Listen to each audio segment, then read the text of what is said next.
नमस्कार, मैं मनमोहन मिश्र। मेरे दोस्त, एप्स्टीन फाइल, नरेंद्र मोदी, राहुल गांधी और अब एक नई मुसीबत नरेंद्र मोदी एंड गुजरात लॉबी के लिए और खास करके उनके जो हैं अपने उनके लिए। मेरे दोस्त, अमेरिका से और एक बुरी खबर। ट्रंप ने एक और जाल फेंका। ट्रंप ने कुछ और कड़ाई से शिकंजा कसा नरेंद्र मोदी के ऊपर। भारत को छोड़ दीजिए, भारत से नरेंद्र मोदी का कोई रिश्ता नहीं है। यह दुर्भाग्य है भारत का कि वो प्रधानमंत्री हैं और उसी की कीमत चुका रहा है भारत अपनी आज जो पोजीशन है उसमें, खास करके विदेश नीति के बारे में मैं बात कर रहा हूं। मेरे दोस्त, बात नरेंद्र मोदी की करेंगे, बात राहुल गांधी की करेंगे। नरेंद्र मोदी सनातनी प्रधानमंत्री, एप्स्टीन फाइल के सर्वाइवर, न जाने कितने बार उनके नाम आए हैं और गए हैं। किस किस ने उनके लिए कैसे कैसे काम किया है और अभी बहुत कुछ आना बाकी है, उसका भी इंतजार कीजिए। से के सामने राहुल गांधी, किसानों के हितैषी राहुल गांधी, दोनों में के बीच जंग चल रही है। नरेंद्र मोदी हमेशा पीछे से वार करते हैं और राहुल गांधी सीना तान करके उस वार को झेलते भी हैं और पलटवार भी करते हैं। नरेंद्र मोदी चाहे जितना भी पलटवार कर लें, राहुल गांधी का उखाड़ नहीं पाते। लेकिन राहुल गांधी जब वार करते हैं तो नरेंद्र मोदी अपने आप को बचा भी नहीं पाते, संसद छोड़कर भाग जाते हैं, देश छोड़कर भाग जाते हैं। खैर, अभी तो आने वाला है, देश छोड़कर भागेंगे आज नहीं तो कल, नहीं तो कहां रहेंगे आपको तो पता ही है। खैर, वो अलग, उससे हटके बात शुरू करेंगे पीयूष गोयल से। बड़ी महत्वपूर्ण बात है, मात्र 10 से 15 मिनट का वीडियो होगा, ध्यान से सुनिएगा, आपको भी रुचि होगी इस बात में और आपसे कुछ सवाल और जवाब मैं कहता हूं आप अपनी बातें लिखा करिए। मैं ये भी आपसे आग्रह करता हूं कि अगर कोई आप में से हमसे जुड़ना चाहे, हमारे पॉडकास्ट में आना चाहे, वो भी सादर आमंत्रित है। चलिए बात काम की करते हैं। मेरे दोस्त, आपको पता है मेरा चैनल रिस्ट्रिक्टेड है, बहुत सारे प्रतिबंध लगे हुए हैं मुझ पर खुद और मेरे चैनल पर भी। जैसे मैं कोई भी वीडियो क्लिप नहीं दिखा सकता, किसी भी तरह का तो मैं नहीं दिखा पाता। जो मैं आपके सामने आकर के बोलता हूं, बस इसके अलावा मैं कुछ भी क्लिप नहीं दिखा सकता। जैसे मान लीजिए राहुल गांधी ने क्या कहा, नरेंद्र मोदी ने क्या कहा, राहुल गांधी ने सच क्या कहा, नरेंद्र मोदी ने झूठ क्या बोला, पीयूष गोयल ने झूठ क्या बोला, यह सब मैं क्लिप दिखा सकता हूं, नहीं दिखा सकता, माफ कीजिएगा। तो आगे चलते हैं। पीयूष गोयल ने क्या कहा, पीयूष गोयल से ही बात को शुरू करते हैं।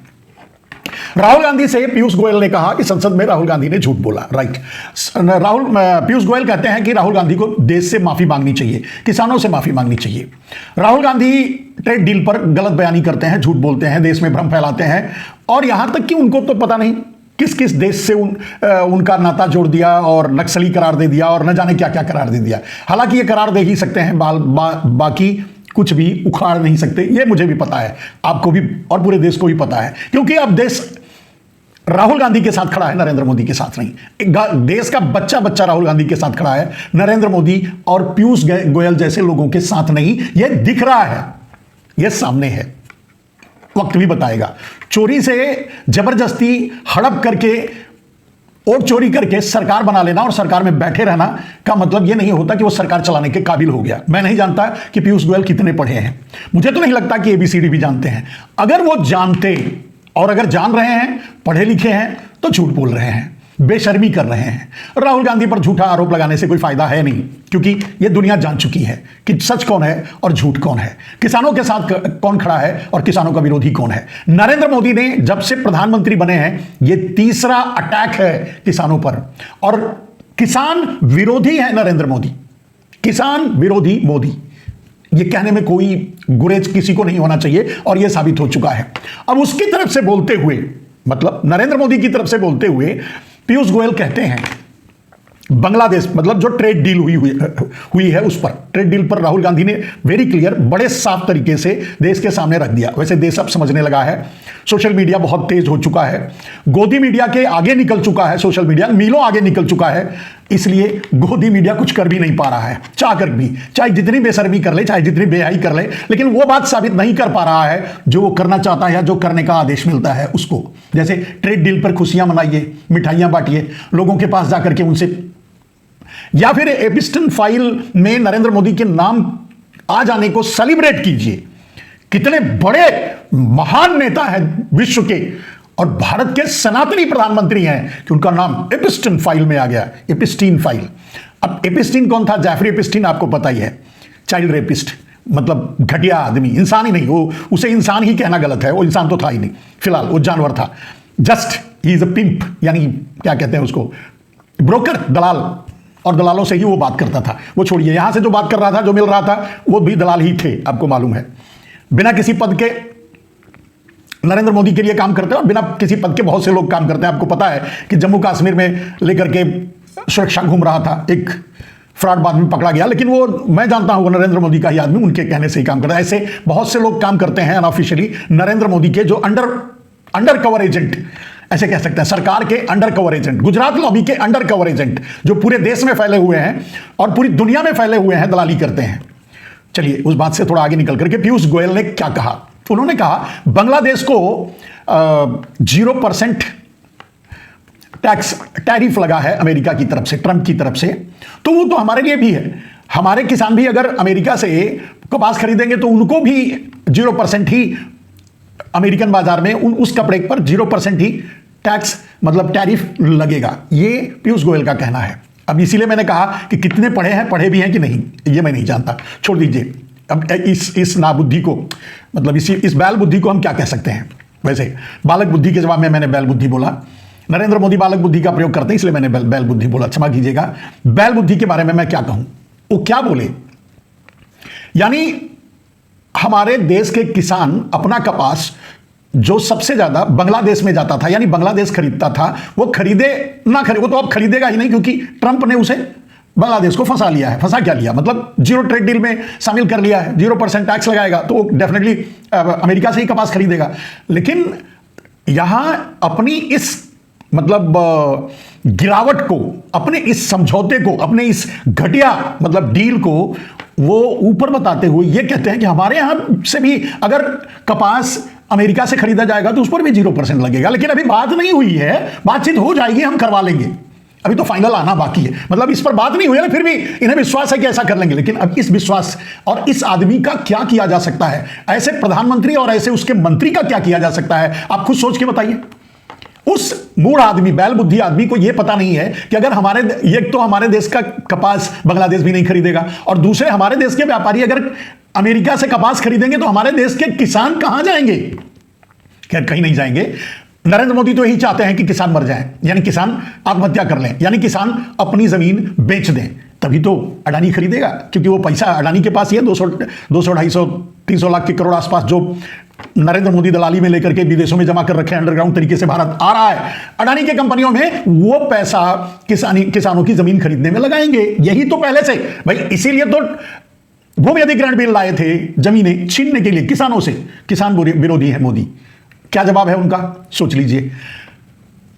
फिर 3 किसान बिल लाए, वो भी अडानी के लिए ही। अडानी सारी जमीनें खरीद लें इनडायरेक्टली लोगों से, किसान फिर आत्महत्या कर ले, मर जाए या भूखे मरे या जमीन बेच दें, जो भी हो, जहां जाना है जाए, लेकिन सारी जमीन अडानी को दे दें।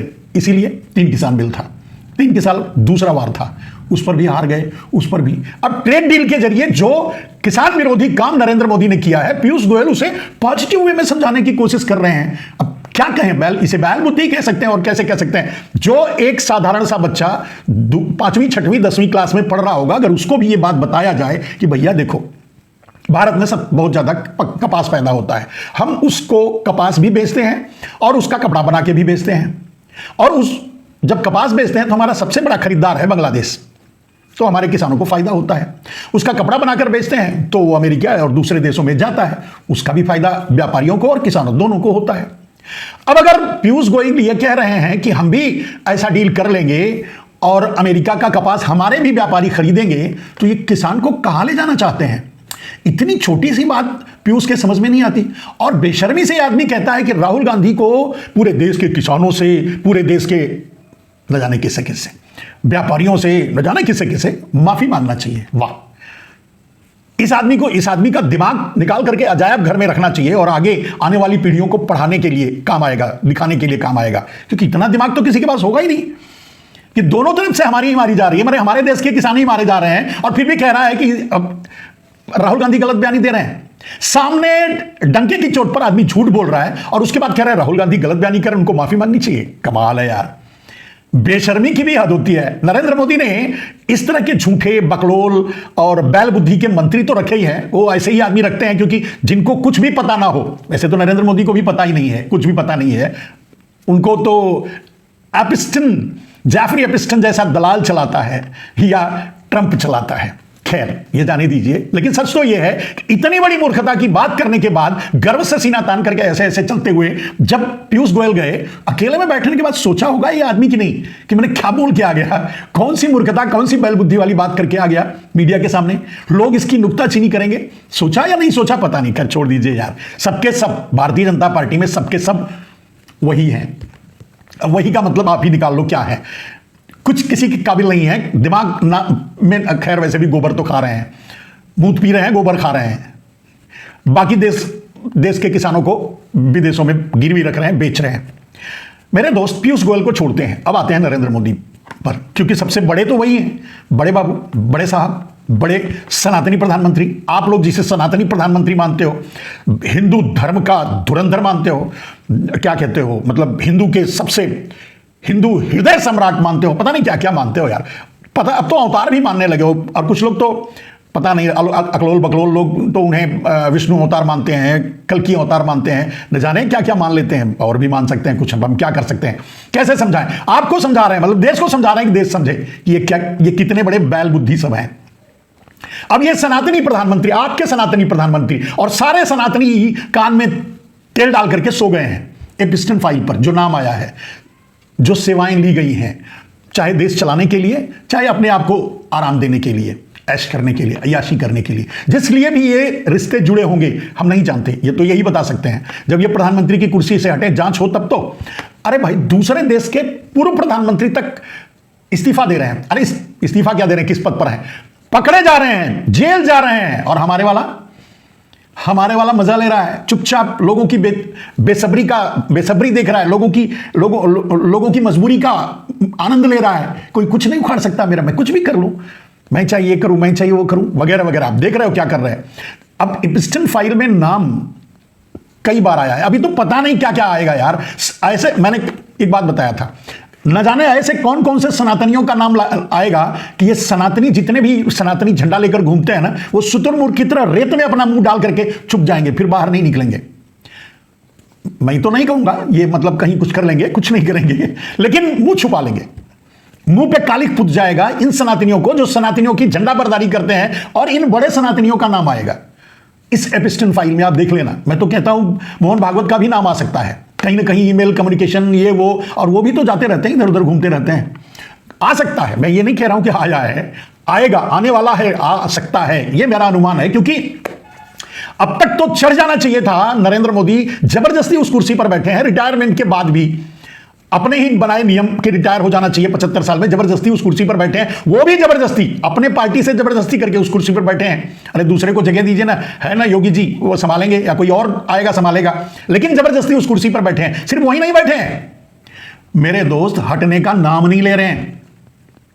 हट जाना चाहिए, उम्र के लिहाज से हट जाना चाहिए, इतने बड़े बड़े पापों के लिहाज से हट जाना चाहिए, इतने बड़े बड़े देशद्रोह के लिहाज से हट जाना चाहिए। अब एक बात बताओ, आपसे अगर पूछा जाए कि ट्रेड डील जो हुई है, अब आप तो समझ गए ना ट्रेड डील का मतलब क्या है। यानी अगर पीयूष गोयल कहते हैं कि कपास, हमारे व्यापारी भी कपास खरीद लेंगे वहां से, तो उनको भी 0% टैक्स लगेगा उस सामान पे। अब सोचिए किसान कहां जाएंगे तब।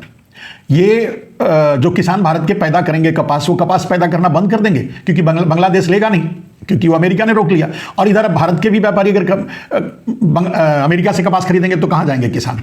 खैर, इन्हें किसानों की चिंता ही नहीं है, चाहते हैं ये किसान मर जाएं, आत्महत्या कर लें और सारी जमीन जो है अडानी को बेच दें, यही तो चाहते हैं नरेंद्र मोदी।